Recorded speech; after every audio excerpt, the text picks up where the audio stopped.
നമ്മൾ ഏറ്റവും പ്രധാനപ്പെട്ട ഒരു നബിയുടെ ചരിത്രമാണ് മഹാനായ സയ്യിദുനാ കരീമുല്ലാഹി മൂസാ നബി അലൈഹി സ്വലാത്തു വസ്സലാം. ചരിത്രം കണ്ട ഏറ്റവും വലിയ പ്രവാചകനാണ്. പരിശുദ്ധ ഖുർആനിൽ ഏറ്റവും കൂടുതൽ പേര് പറയപ്പെട്ട പ്രവാചകൻ ആരാന്ന് ചോദിച്ചാൽ അത് മൂസാ നബി അലൈഹി സ്വലാം. മൂസാ നബി അലൈഹി സ്വലാമുമായി ബന്ധപ്പെട്ട ബനൂ ഇസ്രായേലിന്റെ കഥകളുമായി ബന്ധപ്പെട്ട ഫിർഔനുമായി ബന്ധപ്പെട്ട ഒരുപാട് സംഭവങ്ങൾ പരിശുദ്ധ ഖുർആനിൽ സവിസ്താരമായി പ്രതിപാദിച്ചിട്ടുണ്ട്. ആ മൂസാ നബി അലൈഹി സ്വലാത്തു വസ്സലാമിനെ പറ്റി പഠിക്കുമ്പോൾ ഫിർഔൻ ആരാണെന്ന് നമുക്ക് അറിയണം. ഇത് ചരിത്രത്തിൽ നമുക്ക് അറിയേണ്ട വിഷയമാണ്. ഏറ്റവും കൂടുതൽ അതിന്റെ ചരിത്രത്തിന്റെ ചിലപ്പോൾ ഇന്ന് വന്നിട്ട് നാളെ വന്നില്ലെങ്കിൽ ചരിത്രം നമുക്ക് പൂർത്തിയാക്കിക്കൊള്ളണമെന്നില്ല. ശരിക്കും ശ്രദ്ധിച്ചുകൊണ്ട് അതിന്റെ പ്രധാനപ്പെട്ട ഭാഗങ്ങൾ കേൾക്കണമെന്ന് വളരെ സ്നേഹപൂർവ്വം ഓർമ്മപ്പെടുത്തുന്നു.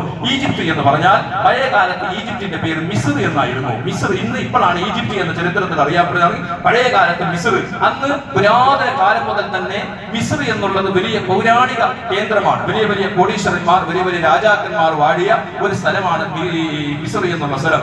ആ സ്ഥലത്ത് അവിടെ രണ്ട് വിഭാഗം ആളുകളായിരുന്നു താമസിക്കുന്നത്. ഒന്ന് അമാലിക ഗോത്രക്കാർ, അതുപോലെ തന്നെ തിബത്തികൾ. അമാലിക ഗോത്രക്കാർ എന്ന് പറഞ്ഞാൽ അവർ പഴയ കാലത്ത് യൂസുഫ് നബി അലൈഹി സ്വലാമിന്റെ ചരിത്രത്തിൽ നമ്മൾ പറഞ്ഞു. റയ്യാൻ ഇബ്നു വലീദ് എന്ന് പറയുന്ന ഒരു രാജാവിന്റെ കഥ യൂസുഫ് നബി അലൈഹി സ്വലാമിന്റെ ചരിത്രം പറയുമ്പോൾ നമ്മൾ അത് മുമ്പ് വന്നിട്ടുണ്ട്, കേട്ടിട്ടുണ്ട്, ഞാൻ പറഞ്ഞിട്ടുണ്ട്, നിങ്ങൾ കേട്ടിട്ടുണ്ട്. പക്ഷെ നിങ്ങൾക്ക് ഓർമ്മയില്ല. അത് ഞാൻ അതിന് ഉത്തരവാദിയാക്കാം. നിങ്ങളാണ് ഉത്തരവാദി, ഓർമ്മയില്ലാത്തത്. ഏതായാലും ആ പാരമ്പര്യത്തിൽപ്പെട്ട ഒരു രാജാവ് ഭരിക്കുന്ന സമയത്താണ് ഈജിപ്തിലേക്ക് ഒരു ചെറുപ്പക്കാരൻ, ഒരു അപരിചിതനായ ഒരു ചെറുപ്പക്കാരൻ വന്നുകൂടുന്നു. നല്ല വാചാലതയുള്ള, നല്ല ഉഷാറുള്ള, നല്ല ഒരു വാക്ചാതുര്യമുള്ള ഒരു ചെറുപ്പക്കാരൻ വന്ന് ഈജിപ്തിലാകെ ഇങ്ങനെ കറങ്ങുകയാണ്. അങ്ങനെ ആളുകളോടൊക്കെ ഇങ്ങനെ ഇടപഴകാൻ തുടങ്ങി. നല്ല ചെറുപ്പക്കാരൻ, നല്ല കാണാൻ നല്ല സുന്ദരനാണ്, നല്ല ഉഷാറുള്ള ചെറുപ്പക്കാരനാണ്. അങ്ങനെ ആ ചെറുപ്പക്കാരൻ ആ കാലഘട്ടത്തിലുള്ള അവിടുത്തെ ആമാൻ എന്ന് പറയുന്ന ഒരു വലിയ പണക്കാരുണ്ടായിരുന്നു, കോടീശ്വരൻ. ആമാൻ എന്നാണ് അദ്ദേഹത്തിന്റെ പേര്. ആമാനിന്റെ അടുത്തേക്ക് ഈ ചെറുപ്പക്കാരൻ പോയി കണ്ടുമുട്ടി പരിചയപ്പെട്ടു. അങ്ങനെ ഈ ദിവസങ്ങളെ കൊണ്ട്, ചുരുക്കിയ ദിവസങ്ങളെ കൊണ്ട് ഈ ചെറുപ്പക്കാരനും ആമാനുമായിട്ട് നല്ല സൗഹൃദമായി, നല്ല സന്തോഷത്തിലുള്ള ബന്ധമായി, ഭയങ്കര അങ്ങോട്ടും ഇങ്ങോട്ടും നല്ല ബന്ധത്തിലായി. അങ്ങനെ ഈ മനുഷ്യനാണെങ്കിൽ, ചെറുപ്പക്കാരനാണെങ്കിൽ നാട്ടുകാരിൽ നിന്ന് ഒരു നേരത്തെ ഭക്ഷണം ചോദിച്ചിട്ട് യാചിച്ചിട്ട് ജീവിക്കുന്ന ഒരു ചെറുപ്പക്കാരനാണ്. അങ്ങനെ ഈ ആമാനുമായി ബന്ധപ്പെട്ട് അങ്ങനെ പരിചയപ്പെട്ടപ്പോൾ ആമാന് പറഞ്ഞു, നീ നല്ല ഉഷാറാണ്, നിന്നെ ഈ നാട്ടിലുള്ള രാജാവ് എനിക്ക് നല്ല ഇഷ്ടപ്പെടും. രാജാവിന്റെ അടുക്കൽ പോയാൽ നിനക്ക് ചിലപ്പോൾ രാജാവ് നല്ല സ്റ്റാൻഡേർഡ്, നിനക്ക് നല്ല ഒരു സ്ഥാനമാനങ്ങളൊക്കെ തരാൻ സാധ്യതയുണ്ടെന്ന് പറഞ്ഞ് ആ കാലഘട്ടത്തിൽ ഭരിക്കുന്ന രാജാവിന്റെ അടുക്കലേക്ക് ഈ ആമാന് കൊണ്ടുപോകുന്നു ഈ ചെറുപ്പക്കാരനെ.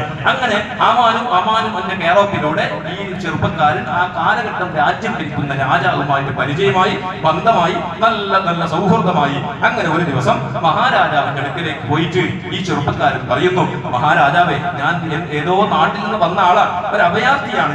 ഞാൻ ഈ നാട്ടുകാരനല്ല. എനിക്കിവിടെ സ്വത്തോ മുതലോ വീടോ ഭാര്യയോ മക്കളോ ഉമ്മ ആരുമില്ല. എനിക്ക് ആകെ ഈ നാട്ടുകാരെ ഉള്ളൂ.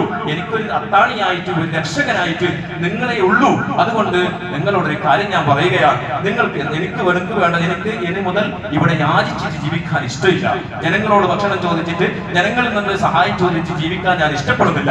അതുകൊണ്ട് എനിക്ക് നിങ്ങൾ നല്ലൊരു ജോലി തരണം. രാജകൊട്ടാരത്തിലൂടെ നിങ്ങളുടെ കേറോപ്പിൽ, രാജാവിന്റെ കേറോപ്പിലൂടെ നിങ്ങൾ എനിക്ക് നല്ലൊരു ജോലി തരണം. അങ്ങനെ മഹാരാജാവ് ചോദിക്കുന്നു, എനിക്ക് എന്ത് ജോലിയാ വേണ്ടത്? രാജാവ് എനിക്ക് ചെറുപ്പന്റെ വാക്കുകളൊക്കെ കേട്ടപ്പോൾ ഇഷ്ടമായി, സന്തോഷമായി. ഇവന്റെ കൂടെ കൂടിയാൽ കാര്യങ്ങൾ ലാഭിക്കാൻ കഴിയുമെന്ന് മനസ്സിലാക്കിയ മഹാരാജാവ് അങ്ങനെ അദ്ദേഹത്തിനോട് ചോദിച്ചു, എനിക്ക് എന്ത് ജോലിയാണ് വേണ്ടത്? ആ സമയത്താണ് ചെറുപ്പക്കാരൻ പറയുന്നു, എനിക്ക് വേണ്ട ഒരു ജോലി. ആ ജോലി എന്താണെന്ന് കേട്ടപ്പോൾ അദ്ദേഹം ഇന്ന ജോലിയാണെന്ന് ആവശ്യപ്പെട്ടപ്പോൾ അവിടെ ഉണ്ടായിരുന്ന രാജകൊട്ടാരത്തിലുണ്ടായിരുന്ന രാജാവടക്കം, അവിടുത്തെ മന്ത്രിമാരടക്കം, അവിടുത്തെ പ്രജകളടക്കം അത്ഭുതപ്പെട്ടു പോയി. നമ്മൾ വിചാരിച്ചതിനേക്കാൾ വളരെ ചെറിയ വളരെയേറെ ഒരു വിലയില്ലാത്ത ഒരു ജോലിയാണ് അദ്ദേഹം ചോദിക്കുന്നത്. എന്ത് ചെയ്യണമെന്ന്, എങ്ങനെയാണ് ഈ ജോലി കൊടുക്കുക? ഞാൻ നല്ലൊരു ജോലി കൊടുക്കണമെന്നാണ് ഈ ചെറുപ്പക്കാരന്റെ ഉഷാരം കണ്ടപ്പോ ഞാൻ വിചാരിച്ച നല്ല ജോലി കൊടുക്കണമെന്ന്. അദ്ദേഹം ചോദിക്കുന്നത് വളരെ നിസ്സാരമായ ജോലി. ഇതിലെന്തോ ഒരു ദുരൂഹതയുണ്ടെന്ന് മനസ്സിലാക്കിയ മഹാരാജാവ് പറഞ്ഞു, ഇപ്പോൾ ജോലി തരാനായിട്ടില്ല, ഒന്നും കൂടി ആലോചിച്ചിട്ട് നമുക്ക് ആ ജോലിയിലേക്ക് നിനക്ക് ജോലി നമുക്ക് പാസാക്കി തരാം. എന്തായിരുന്നു അദ്ദേഹം ചോദിച്ച ജോലി? ഇൻഷാ അല്ലാഹ് നാളെയോടുകൂടെ നമുക്ക് ചരിത്രം അങ്ങോട്ട് വായിക്കാം. അല്ലാഹു സുബ്ഹാനഹു വ തആല മഹാനായ സയ്യിദനാ കരീമുല്ലാഹി മൂസാ നബി അലൈഹി സ്വലാമിന്റെ മറ്റുള്ള പ്രവാചകന്മാർ എല്ലാവരുടെയും ബർക്കത്ത് കൊണ്ട്, ഈ മാസത്തിന്റെ ബർക്കത്ത് കൊണ്ട് അല്ലാഹു ഞങ്ങളുടെ സർവ്വദോഷങ്ങളും പുറത്തു തരണേ റഹ്മാനേ.